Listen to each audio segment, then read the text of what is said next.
بسم الله الرحمن الرحيم. إن شاء الله درس تاني ترى كتاب دروس المهمة لعامة الأمة. كتاب جامرة درسي كرة كفر رجل إن شاء الله تعالى. أكا أبان كتابة كايت أمو درسي كرة صدفة يجو كان إن شاء الله ما تدرين بروم سكين يكرا. فروض الوضوء درك أموان وضوء دبناجي. فروض الوضوء درك أموان وضوء وهي ستة جهايا.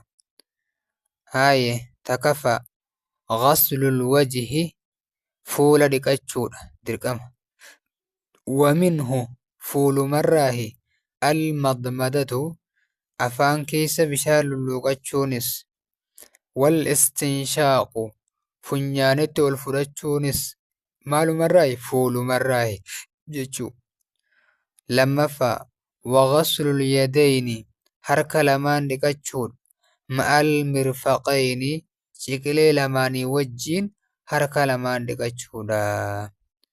هاي صدفة ومسح حقودا جميع الرأس شوف متى حقودا ومنه ما تمراه لكاوما الأذنان قر لمانس ما تمراه لكاوما سيقلي صدفة وغسل الرجلين ميل لمان ديكودا مع الكعبين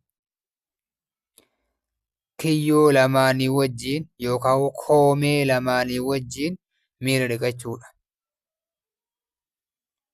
هاي أغرفان شنفا والترتيب ترتيبا أوفودا ولو يرود وتخانا كيستي ترتيبا أوفودا. فورا دقاتي وصور كان دقاني ميلت اندبرتو akkuma amma jiru kanatti jalqaba fuula dhiqattee harkatti aansitee miilatti aansita jechuudha tartiibaan ofuun wal muwaalaatu walitti dhaabuudha. Fuula dhiqattee xiqqoo turtee harka dhiqattee xiqqoo turtee miila dhiqattu akkan gootaree wal muwaalaatu walitti dhaabuudha. Walitti dhaabanii osoo addan cinne osoo addan kunne tolfachuudha jee sigalee amma tokkoffaan fuula dhiqachuudha, lammaffaan harka lamaan dhiqachuudha, sadaffaan mataa haquudha. مسحي يجو أفرفان ميل لمان دقاتشولا شنفان ترتيبا نوفول جافا والاتدابو لا يجو. هاي ويستحب نجالة مسنة دا تكرار دديبسون غسل الوجه فول دقاتشو كان دديبسون درك أمني تاكما بيته لما صدرقاتشون جالتم تول واليدين harka lamaanis irra deddeebitee dhiqatuun jaalatamaadha ammoo dirqamni takkuma. Warri jileeyni miila lamaanis dhiqachuun salaasa marraatiin yeroo sadi isaan cufaa dhiqachuun jaalatamaadha sunnaadha jechuudha. Wahaakadaa akkasuma almadmadatu afaan lulluuqachuunis wal istinshaaqu funyaanitti ol fudhachuulleen akkasuma wal fardu dirqamni ammoo dhiqachuu kanarraa wal fardu dirqamni min dhaalika ka amma dubbanne kanarraa marratan waahidatan taruma takkaaya. Kun sunnaadha dirqamni ammoo taraa takka takka harkas ta'ee fuulas ta'ee miilas ta'ee waajibni takka takka wanni takka ol dabre lama ta'uu sadi ta'uu maali sunnaadha jechuudha. Ammaa masxu ra'asi ammoo matarra haquun kun falaa yastaxibbu jaalatamaa miti. Takaraaruhaa deddeebisuun isaa jaalatamaa miti takkatti malee. Fakkeenya amma harka yoo sadii fi lamaa fi sadi irra deebinee dhiqanne jaalatamaa jenna. Fuulallee akkasumatti yoo irra deddeebinee dhiqanne jaalatamaa jenna. Ammoo matarra haquun kun falaa yastahibbuun jaalatamu inni. Kamaa dallat alaa dhaalika akkuma sanirratti qajeelchetti al-ahaadiisu saxiiha jechuun hadiisaaleen hedduun akka irra qajeelchetti mataa haquun takkumaa jee dubbata jechuudha. سيقاله الدرس الرابع عشر درسين كل أفرفادا نواقض الوضوء وان وضوء أنا مرة ديقو دبنا أجي. هاي أما كا أصدر دبر سينما اللي بيتني سنشرتي وضوءاتي في وان صلاة أنا مرة بليس أما مو وان وضوء أنا مرة بليس دبنا أجي. نواقض الوضوء diigduun udu'a wahiya sittatun jahaaya haya alkhaariju min sabiileyni wanni karaa lamaanin bahu ni cabsiti wudu'a cabsiti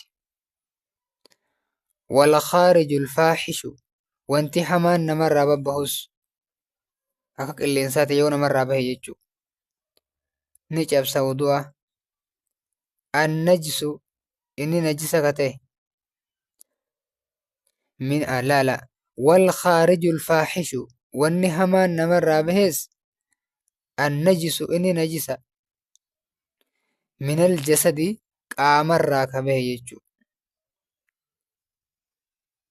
هايا وزوال الأقل أقلي نمر ديمونس أدوى جبس بنوم هريبان تهو أو غيره وان كان ملي جرون تهو gaafa aqliin namarraa deeme uduun ni cabaaji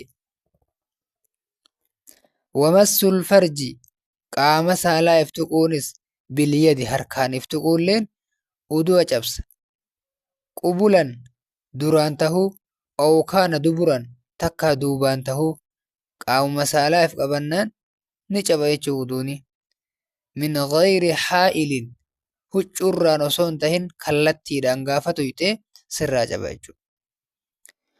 Wa'aklu laxmil ibil foon gaalaa nyaachuunis namarraa cabsaa wudu'a.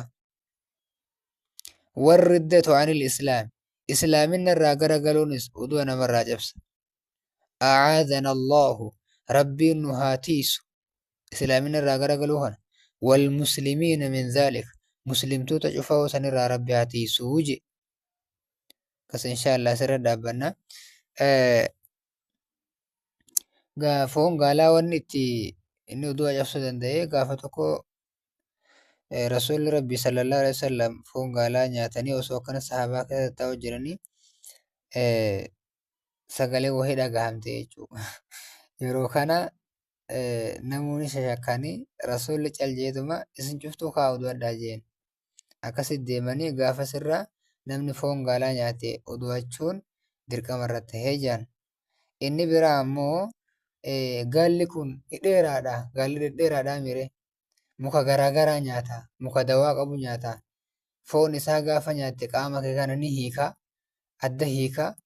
Qaamni kee kun gaafa adda bittinnaa'e waa sirraa bahamuu hin baane waan hin beekneef jecha uduuni dirqama tahee jiran. Rasuula rabbii sallallahu alaihi wasallam karee irraa hoon inni udu'adhaadhee gurbaan je'ee gaafannaan hin shi'ita jeen. Yoo feete udu'adhu yoo feete dhiisi jeen. Ammas riwaayata keessatti rasuulli sallallahu alaihi wasallam foon re'ee tokko nyaate osoo hin tolfatin salaate. Kawaan biraa akka yoonii fi nyaatanii ittiin salaatanillee ragaa nuu ta'a. Ka gaalaa ammoo tolfannaan numa udu'atta nyaannaan numa udu'atta malee wajjin salaattu akkasitti jechuudha. Kana inshaallah akkasii jabaadha. Wala nawaaqid udu'a kanarraa wal khaariju ulfaaxishuun maali? Waan fakkeenya amma bakka wayii fa'aa yoo si dhahamtee dhiigni isaa banala sirraa bahe qaamuma kee kanarraa yoo akkasumas dhullaa si baatee ammas akkaan kan sirraa baatu